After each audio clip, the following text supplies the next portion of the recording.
How's it going, guys? Welcome back to the Capital Mindset Show. We're going to be going over a stock that I covered in the past, and it's actually crashed today. You guys know what that stock is based on the title or the thumbnail. You guys know what it is, but it's Foot Locker. So when we originally talked about Foot Locker, I'll actually pull that up right now. The price was actually significantly higher. It was about $43.14. And I talked about some of the risk here. I did say it was very, very cheap at the time. At least the model was stating that. However, it was not. I didn't think it was a compelling buy at the time, and I stated as such because one, I don't understand the business, and two, there were some risks that I couldn't really wrap my head around, which was Nike. So a quick rule of thumb is I always like to think about a business as who has the power with the consumer, right? The consumer is all powerful in capitalism, right? So you have money. And I'm a business. I have to convince you to buy my product or to use me by improving your situation in some capacity to the point where you believe that the currency you have is worth it to give up in exchange for what I can do for you. Okay. So if the consumer has the power, who has that relationship, that end relationship with the consumer? Okay. So let's do the thought experiment with Foot Locker. Okay. So why would I go to Foot Locker? Well, the answer is quite simple. I go there for apparel, right? I go there with their apparel, shoes, etc. Okay, when I go there, what kind of apparel am I getting? Well, the answer is quite simple. I'm going for these, these brands, these Nike, Adidas, etc. These ones that I desire. And I know there's shoe culture, and then they really care about what the brand is. Okay, I don't really care. I'll go and I'll just get a shoe that feels comfortable. But I understand shoe culture, have at it. All right. And so they go there for the branding. All right. So what brands do they want? Well, we know that it's Nike, Adidas, maybe some, but the point is it's brands, right? It's these brands that Foot Locker sells. Now, are they Foot Locker brands? Well, the answer is no, they're not Foot Locker brands. Okay. So then what does that mean? Who has the power with the consumer? The answer is quite obvious then. Now it's Nike, Adidas, etc. And we know we have Nike stores. We know we have Adidas stores. We know we have Under Armour stores. We have all these stores of the brands. And so this was the risk that I cited as being a main point of concern for me going into or looking at Foot Locker. Even though it looked cheap, remember the model is a tool, and then we as investors have to provide it with nuance. It can help us, but it cannot, make us great investors. There's been several stocks we've discussed in the past that looked really cheap. When you plug it in, it looks stupidly cheap, but you have to add that extra layer of research, right? And I've discussed that in the past when, reviewing some other people's portfolios. They look cheap on paper, but all you need is a modicum of research to kind of discover that. Now, I'm not saying Foot Locker is a bad investment. I'd have to do greater research, right? I'd have to try to understand the business before I even consider it. But I didn't participate just simply because I do not understand what moat they might have, what moat they might possess. So it kind of turns me off from it. And it turns out in hindsight, that was good, because even though it looked cheap and a lot of people would do their own analysis and they would come to the same conclusions of cheapness, you did not or could not or were not factoring in these added risks. Okay, so I'm going to pull up some statements from the company that I think are quite important to go over. And so the first one, I'll go over here, and it's regarding the some statements, right? So basically what we want to talk about here is the amount of percentage that Foot Locker will be exposed to these big brand names is going to decline to 55%. However, the key point here, and it's very important, look at that second sentence right here. The reduction is a result of Nike selling more products online. So it's not because Foot Locker is diversifying into other brands. It's because Nike is saying, okay, we're going to go out on our own over here and we're going to sell direct to consumer. You're just the middleman, right? And then who controls the customer? Well, we do, because they want our shoes. They don't want your shoes. You're selling our shoes. So they have the power. So Nike has complete power in this relationship. Foot Locker is just beholden to Nike at this stage. Okay. Now, can Foot Locker come out with their own brand and become their own, crazy foot company? Maybe. I have no idea. But the point is, in the current moment, the present moment, Nike is their big daddy. Okay. Nike is their daddy. So, and all the other brands as well, but Nike is the main one. All right. So again, just highlighting that. And let's take a look at another one. So this is from a further statement about, from the company. All right. So gross margins remain relatively flat, and that they're blaming it on, labor, inflation, all that. And yeah, that's all good. So then one thing I want to actually discuss is the guidance. The guidance is actually set sales to fall in 2022. So we had the increase, and now we have the fall coming. So sales rose 8.2%. And people look at that and go, oh, great, but you got to worry about the future. We want to price in the future. Well, we're pricing in drops. Okay, so here out going forward, it's going to drop 4 to 6% in 2022. Okay, so now this company, we are going to now see decay. Okay, decay, not growth. Now, if there is growth in the future, that we'll have that conversation when we get to the model. All right, so just want to highlight that. And of course, the CFO, sorry, is highlighting, oh, okay, we have all these things. We have a flexibility of the balance sheet, blah, blah, blah. These partners are real estate, all these things. And we kind of discussed that in the last video on Foot Locker. So if you guys want to go talk about or see that, I'll discuss management's, portrayal of how their real estate is so flexible, how they can change all their store layouts and stuff like that. But that's pretty much it. All right, and then let's also take a look at the kind of look at the live price action to kind of see or get an idea of how drastic this drop really is. So this company dropped about 35% today, and it's based on these earnings. And so just the other day, if we look at 5 days, it was just at $41, basically at the price where our previous video was. All right, so it's basically the same price, and then all of a sudden, boom, just drops. All right, so now we're pricing in peak pessimism in terms of, well, not peak pessimism. I don't know how much worse it can get, and it can get worse. Things can always get worse, right? But we have to take a look at it and kind of ignore this and say, be objective about it. All right, and we will.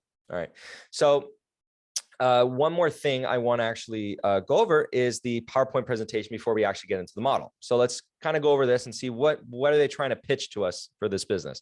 So they have comp sales 0.8%, and then you see they're highlighting Nike a lot. And I kind of anticipated that they're going to highlight Nike a lot because they're going to have to try to sue us. This is the sales pitch. So non-Nike comp sales grew at less than 30%. They don't give us the exact number, but less than 30%. So increase in apparel and accessory sales. So that's growing. Okay. So we see that merchandise margin. Okay. It's up 1%, 100 basis points. That's 1%, by the way. GAAP EPS. Okay. Non-GAAP EPS. Okay. I don't really care. I'll look at the cash flows and be the judge of that. Increase in inventory, well positioned. Okay. So we saw that was like a little bit of a problem with the inventory. So the inventory, they've already spent on that. So that's fine and dandy. That was in the last video. So we're seeing the different increases. Yeah, so it's fine. Okay, exposure. Nothing here that really concerns me. Okay, so expenses are rising as a percent of sales. So that's actually increasing. Gross margins are declining. We'll actually probably see that in the model, but they're up since 2019. But, remember, 2020 was a crazy year. Everyone's just kind of buying random stuff. So, as long as they're up from 2019, that's fine. I'm not going to hate on them for that. All right. We see all these other growth for these different brands that they have. So Shoe Style Selection, Atmos. Okay. All cool. All fine and dandy. Financial outlook. Okay. So down 4 to 6%, comp sales down 8 to 10%. Okay. And that's comparable store. So let me explain what the difference is. So comparable store sales, this is the stores themselves. So they could be increasing their stores. They could also be, increasing their online presence. And then that's why that number is lower, right? But to be fair here, they can increase their stores, and they're actually projecting, even if we increase our store count, the total sales growth is going to be down 4 to 6%. So we're going to actually remember that and model it out. Okay. Tax rate. Okay. They expect a tax rate about 28.7%. I wonder why. All right, so CapEx, so this is important, about 275 million. Okay, all fine and dandy. All right, let's actually head over to the model and see all right, if we pull that up over here, let's take a look and let's plug her in. Okay, while this is plugging in, oh, okay, it went fast this time. So today's price is 27.54. And we got to actually put in a discount rate. Let's put a market average. So basically, if it doesn't grow at all, you can expect like very easily market average rate of return. However, if none of the risks manifest, okay, so we don't know how much it's going to decay. I actually think that we're going to be pricing in decay. Now, I want to be very clear. This is really, really cheap. So like before it was cheap, now it's really cheap. So, like Benjamin Graham, cigarette butt investing, this is probably a good example of that. We're not quite yet at tangible book value, but we are below book value. I want to highlight that down over here. So the tangible book value is about $23.66. We're at 27.54. If we could get down there, that's dirt cheap. All right. But just looking at this, we are pricing in some we're pricing in decay. Let's be honest. At a market rate of return, we are pricing in hefty decay. And let's see how hefty this really is.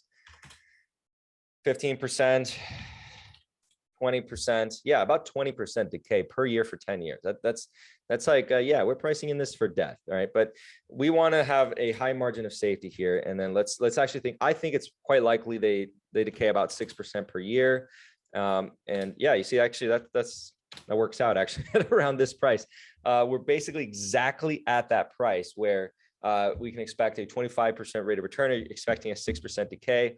Remember, the reason why I didn't get involved in this is because I just don't quite understand the risks associated with this business. And, there's going to be plenty of opportunities and investments out there in the market, and you don't have to participate in all of them. In this case, I did kind of dodge a bullet because had I invested just simply based on the evaluation of it, I would have missed out on the actual severity of the risks that I didn't quite understand. And because I followed that rule of not understanding it, therefore not participating, I was able to dodge a bullet. So now this is almost like, remember, I do have a side of the portfolio in which I can buy things that I don't quite understand that I think are outsized bets. And that is the speculative side of the portfolio. However, at the moment, my hands are kind of tied unless my core side grows more. In terms of what I can and can't invest. However, I can make a switch. I can do that, or I can reduce the size of another position. So, I think I might do that. I'm still debating it. Okay. I'm being honest. I'm telling you guys this now. I'm debating on adding this to the speculative side of the portfolio. I think that if this company pushes past all these fears and is successful and is able to adapt in their own way, this could be a very good return from here. Okay. It's better than before, significantly better. I want to actually announce, or not announce, I'm not announcing it. They announced it. They announced a buyback of about $1 billion, a little over $1 billion. And so they are going to be returning capital to shareholders. I think that in that respect, I think they should be doing that. If we expect decay over time, they should cannibalize, right? So for example, we take a look at the market cap. The market cap is about 2.764 billion US dollars. And if they do that buyback all at once, they're not going to do that. They're going to do it over time. But if they do that buyback, then we would actually see it, almost cut the shares in half. And that would increase the EPS by quite a significant amount without actually growing the actual net income of the business. So that'd be a good return to shareholders. And of course, the board of directors has talked about the dividend and how they're kind of watching the dividend policy, and maybe they cut the dividend again. They've done it in the past, so I don't put it past them. I also want to point out that the analysts have a price target of 67.76, implying 144% upside. And let's also take a look, because I know that some of you have requested that I show you guys this.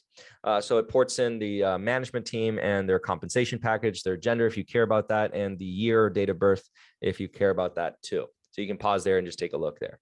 All right. So by the way, that's their salaries, not stock-based compensation.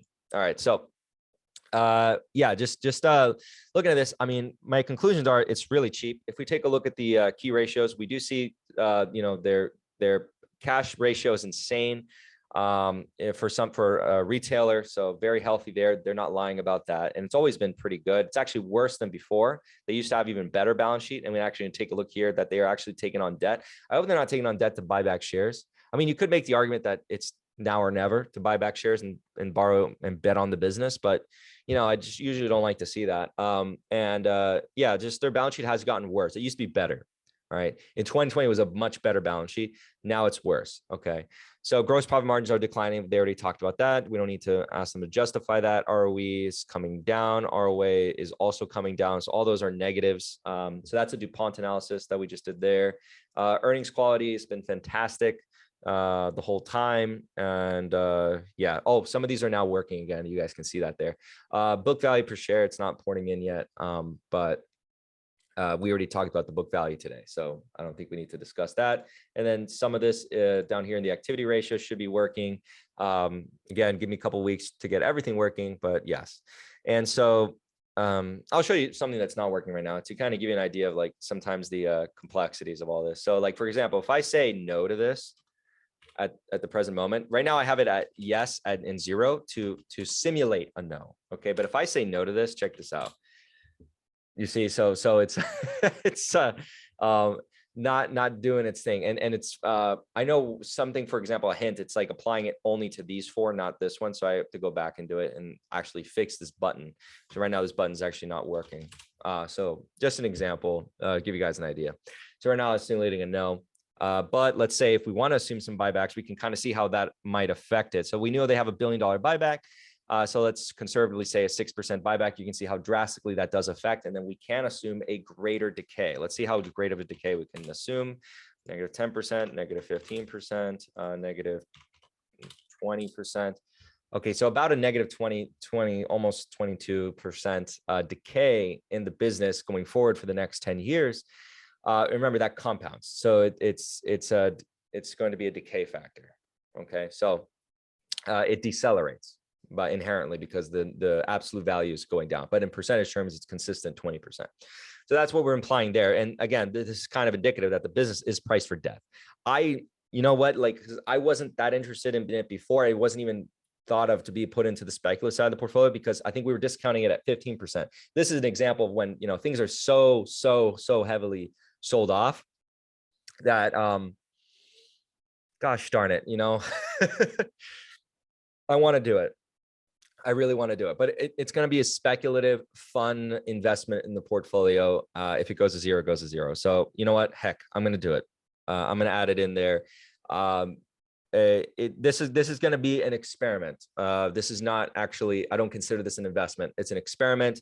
I'm going to put like maybe like 1% of the portfolio into this and kind of see what happens, and we'll keep track of it.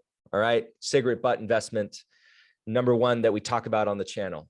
It's this one. And it's not really cigarette butt investment because I'm not even doing a crazy deep analysis. I'm admitting openly, I don't quite understand this business. It will be entirely speculative. There will be absolutely no coherent reason as to why I'm owning it, aside from looking at this valuation and seeing it's extraordinarily cheap. And I just want to see what happens. Okay. So I'm going to probably allocate about 1% of the portfolio to this business today at these prices. And I'm not going to add any more. It's going to be a one and done. All right. That's my rule with it. And I'm going to hold and see what happens. Okay. If it does really well, it does really well. If it goes to zero, I won't care. Okay. On that note, guys, I hope to see you guys in the next one. If you like content like this, go ahead and feel free to leave a like. And if you want to see more stuff like this, go ahead and subscribe if you're not subscribed already. I do usually stock requests a lot. And this one, is one that kind of came down. So I kind of went over the earnings with you, some key things. Oh, you know what? One more thing before you guys go. I want to actually go over this. I know I've shown you guys this feature, but I think it's a pretty neat feature. It's not porting in the latest earnings call, so everyone knows, because it just happened, but it will soon. And then right now I can actually see all the different things, and I can actually get a taste of the sentiment by just looking at this. So it's actually pulling from the internet all the articles mentioned to it, and it gives me the time that it was published, the date it was published, and the title here. And I can read by the titles how negative everything's being. So, oh, this one's hilarious. Should you buy Fuller? Who did that one?